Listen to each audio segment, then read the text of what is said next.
Hello dear students, welcome to CR Digital Classes. I am Ajay Punna. In this video, we'll solve a problem based on comparative income statement. The theory part of it and the format has been explained in other videos. Please refer to that video.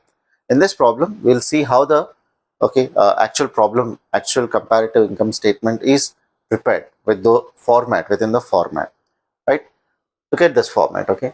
Particulars ఉంది మనకి previous year first రాస్తాం, current year తర్వాత రాస్తాం, absolute change and percentage change. ఇక్కడ ఒక small change ఏం చేయొచ్చు అంటే దీన్ని కాలం ఏ అనుకుందాం, దీన్ని బి అనుకుందాం. So what will be C B minus A అంటే current year minus previous year, B minus A. Percentage change ఎట్లా క్యాలిక్యులేట్ చేస్తాం మనం? D is equal to C by A into 100. C by A into 100. Okay, right. Now, whenever this question comes, comparative statement of P&L ganivandi, I mean income statement ganivandi, or comparative balance sheet avanivandi, you need to follow the format, and a format etla undali manaku schedule 3 format undali. Schedule 3 statement of P&L format to schedule 3 balance sheet format. I am going to solve this problem in the same method. Observe. Revenue from operation. Manaku income statement format em icharu schedule 3లో first it starts with revenue from operation. నేను short కట్లో రాస్తున్నా, మీరు ఫుల్గా రాయండి. Revenue from operations ఎంత ఇచ్చారు? Previous year first కాలంలో ఇచ్చారు మనకి. ఓకే, చూడండి ఇక్కడ క్వశ్చన్లో ఐటమ్స్ ఏమేమి ఉన్నాయి మనకు. రెవెన్యూ ఫ్రమ్ ఆపరేషన్స్ ఉంది, కాస్ట్ ఆఫ్ మెటీరియల్ కన్స్యూమ్డ్ ఉంది, okay, administrative expenses, selling, general expenses, non operating expenses and non operating incomes ఇచ్చారు, ట్యాక్స్ రేట్ ఇచ్చారు.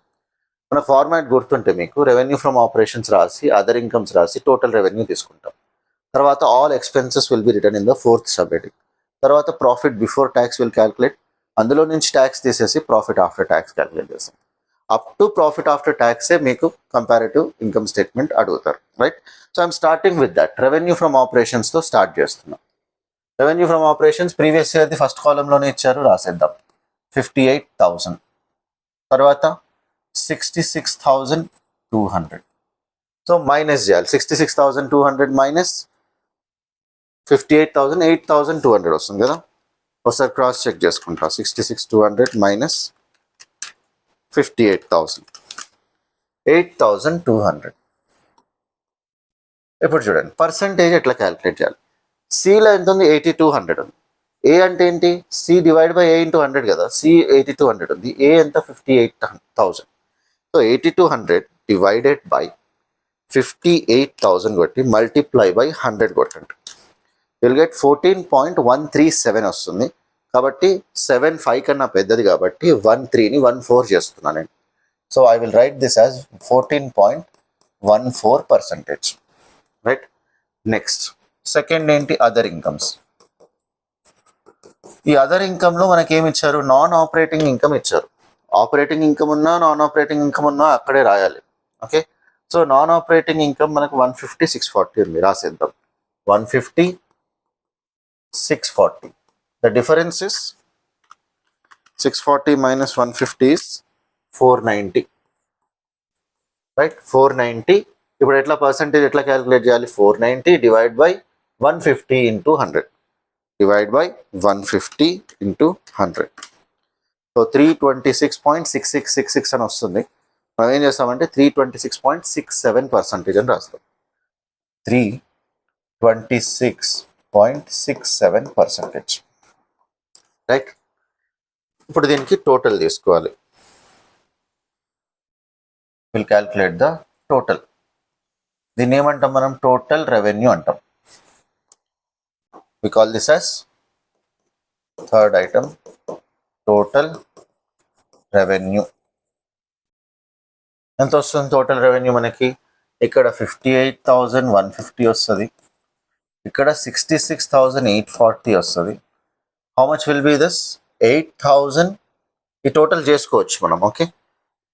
690 లేదా మనం 66840 మైనస్ 66,840 మైనస్ 58,150 తీసుకోవాలి, అంతే వస్తుంది 8690.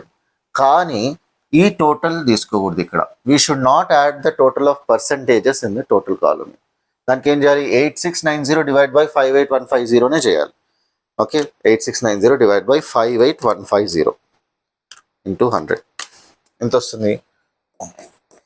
14.94% వస్తుంది. పొరపాటున మీరు ఈ టూ టోటల్స్ యాడ్ చేశారనుకోండి, ఓకే, ఈ ఫిగర్ రాంగ్ వస్తుంది మనకి. 14.94 is the correct figure. Next మనం ఏం చేస్తాం? ఎక్స్పెన్సెస్ రాస్తాం. ఓకే, యూజువల్లీ షెడ్యూల్ 3 ఫార్మాట్లో ఏముంటారు? ఎక్స్పెన్సెస్లో cost of material consumed, purchase of stock in trade, changes in the inventories, employee benefit expense, finance cost, depreciation, amortisation and other expense అని ఉంటుంది. అలా ఇన్ఫర్మేషన్ మనకు ఉంటే రాసుకోవచ్చు ఇక్కడ. ఓకే, లేదు ఇక్కడ ఏమి ఇచ్చారు? కాస్ట్ ఆఫ్ మెటీరియల్ కన్జ్యూమ్డ్ ఉంది, సపరేట్గా రాసుకోవచ్చు. ఓకే, సో ఈ ఐటమ్స్ని కూడా మనం ఏం చేస్తామంటే సపరేట్గానే చూపిద్దాం. Okay, we're slightly deviating from the schedule 3 format. ఎందుకంటే కంపారిటివ్ అనాలిసిస్ యొక్క ఉద్దేశం ఏంటి? ఆ ఫిగర్ని పక్కకు పెట్టి పెరిగిందా తగ్గిందా లేదో తెలుసుకోవాలి మనం. కాబట్టి I'm writing it individually only. Okay, even though the items are not presented in the schedule 3 format. Okay, so ఆ విధంగా నేను first cost of material consumed రాస్తున్నా. Cost of material consumed 45,000 previous ఇయర్ది, కరెంట్ ఇయర్ వచ్చేసి 49,200. Okay, first అయితే నేను అన్ని expense figures రాసేసుకుంటా, ఆ తర్వాత మనం డిఫరెన్స్ తీసుకొని పర్సంటేజ్ క్యాలిక్యులేట్ చేద్దాం. Admin expenses. అడ్మిన్ ఎక్స్పెన్స్ ఎంత ఉంది? 1020, 1000. రైట్, తర్వాత సెల్లింగ్ ఎక్స్పెన్స్ ఉంది. Selling expenses how much? 840 and 920. 920. Then general expenses ఉన్నాయి. ఆ తర్వాత నాన్ ఆపరేటింగ్ ఎక్స్పెన్సెస్ ఉన్నాయి. ఓకే, ఇవి రాసేద్దాం. So these items are given. Okay, general expenses 1000 previous ఇయర్లో, కరెంట్ ఇయర్లో కూడా 1000. ఇలా చేంజ్ ఏం లేదు. Non operating expenses 200, 640. రైట్, ఇప్పుడు చూడండి, what is happening to cost of material consume? 49,200 minus 45,000 ఎంత అవుతుంది? 4,200. 4,200 డివైడ్ బై 45,000 చేయాలి into 100. 9.33%. Next admin expenses 1020 and 1000. ఇక్కడ ఏం జరుగుతుంది? మీరు క్యాల్కులేట్ చేసేటప్పుడు current year minus previous year చేయాలి ఎప్పుడైనా సరే. 1000 మైనస్ 1020 చేస్తే ఇక్కడ నెగటివ్ వస్తుంది, -20. ఇట్లా నెగటివ్లో రాస్తున్నాను నేను, మైనస్ బ్రాకెట్లో రాస్తున్నాను. -20 అట్లే పెట్టి క్యాల్కులేటర్లో డివైడ్ బై 1020 చేయండి ఇంటూ 100. మనకు ఆన్సర్ కూడా మైనస్లోనే వస్తుంది, -1.96%. Okay, 1.96%. Next 920 minus 840, 80 rupees. 80 divided by 840 into 100 ఎంత? 9.52%. 9.52%. నెక్స్ట్ జనరల్ ఎక్స్పెన్సెస్లో డిఫరెన్స్ ఏం లేదు, 0. ఇక్కడ కూడా 0, డాష్ డాష్ పెట్టేసేయండి. Next 640 minus 200 is 440. 440 divided by 200 is 220%. Right, ఇప్పుడు ఏం చేయాలి మనం? వచ్చేసినాం, ఎండ్కి వచ్చేసినాం. ఓకే, టోటల్ తీసుకోండి. ఎక్స్పెన్సెస్ టోటల్ తీసుకోవాలి మనం.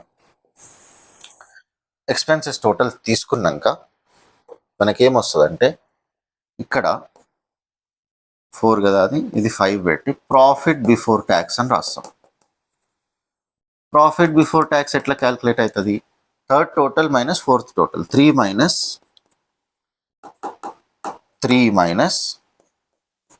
4.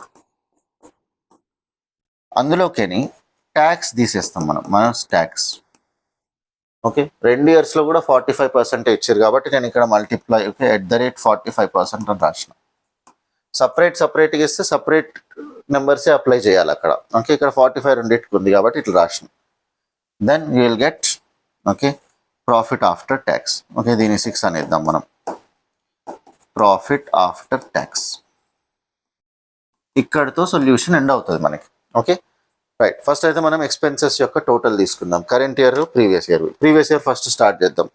45,000 plus 1020 plus 840 plus 1000 plus 200. So 48060.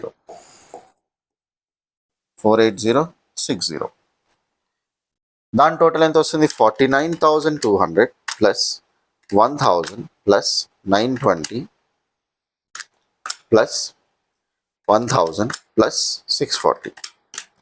52760. 52760. Okay, ఈ 52760ని దాంతో మైనస్ చేసేయాలి. ఓకే, 48060, 4700 వస్తుంది. మీరు ఈ టోటల్ తీసుకున్న 4700 వస్తుంది. కానీ ప్లీజ్ బీ అవేర్, ఈ టోటల్ మనం తీసుకోవద్దు, పర్సంటేజ్ టోటల్ తీసుకోవద్దు అట్లా. సో ఈ 4700ని divide by previous year figure పెట్టాలి. 48060 ఇంటూ 100 చేస్తే మనకు 9.779% వచ్చింది. 95 కన్నా పెద్దది కాబట్టి 9.78 అని రాస్తాను నేను. 9.78%. Right,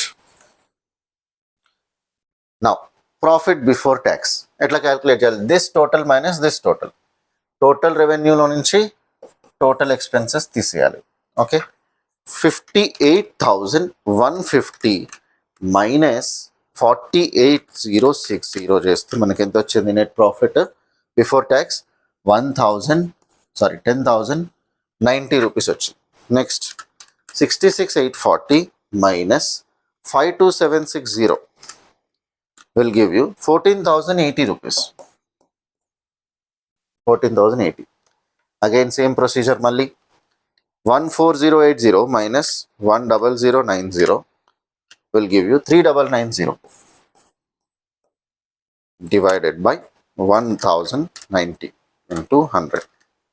Sorry, 10,090 into 100 will give you 39.544%. కాబట్టి 39.54% అనే రాస్తాం. 4 is not more than 5, so we will write like that. Now, at the rate 45% ఉంది. ఏం చేస్తాం మనం? 1090కి మల్టిప్లై 10090కి మల్టిప్లైడ్ బై 45% చేస్తాం. ఎంత వస్తుంది మనకి? 4540.5. Okay, 10090 multiplied by 45 divide by 100 చేస్తే ఎంత వస్తుంది? 4,540.5. తర్వాత 1480 మల్టిప్లైడ్ బై 45% ఎంత వస్తుంది మనకి? 6336, 6036. ఇప్పుడు 6036 మైనస్ 4540.5 చేస్తే ఎంత వస్తుంది మనకి? 1795.5. దీన్ని డివైడ్ బై 4540.5 ఇంటూ 100 చేస్తే, అంటే దీన్ని డివైడ్ బై ఏ చేయాలి ఇక్కడ. ఎంత వచ్చింది? 39.54% వచ్చింది. ఓకే, ఈ రెండు సేమ్ ఉన్నాయి, అబ్జర్వ్ చేస్తున్నారా? ప్రాఫిట్ ఆఫ్టర్ ట్యాక్స్ కూడా గట్టినే వస్తుంది. ఓకే, ఇప్పుడు ఏం లేదు, మనం సింప్లీ దిస్ మైనస్ దిస్ చేయాలి. ఇవి మైనస్లో రాసుకోవాలి మనం. ఓకే, నౌ మైనస్ చేసేసేయండి. 10,090 మైనస్ 4540.5 ఎంత? 5,549.5. మీరు దీనికి 65% చేసినా వస్తుంది అదే ఆన్సర్, బట్ అంత కాంప్లికేట్ చేసుకోకండి. దిస్ మైనస్ దట్ చేసేసేయండి. This also same thing. 14,080 rupees minus 6336 is equal to 7744. Now 7744 minus 5549.5 is 2194.5. చూడండి, 2194.5 డివైడ్ బై 5449.5 చేస్తే మళ్ళీ అదే ఆన్సర్ వస్తుంది. 39.54%. 39.54%. So this is how we will prepare a comparative income statement. దీనికి interpretation కూడా రాయాలి. ఒక 4-5 పాయింట్స్ రాయాలి ఇంటర్ప్రిటేషన్. చూద్దాం. మనకు రెవెన్యూ ఫ్రమ్ ఆపరేషన్స్ ఏమైంది? ఇంక్రీజ్ అయింది, కానీ అంత పెద్దగా ఏం ఇంక్రీజ్ కాలే. Okay, 14% is a decent increase. What is increasing is other income.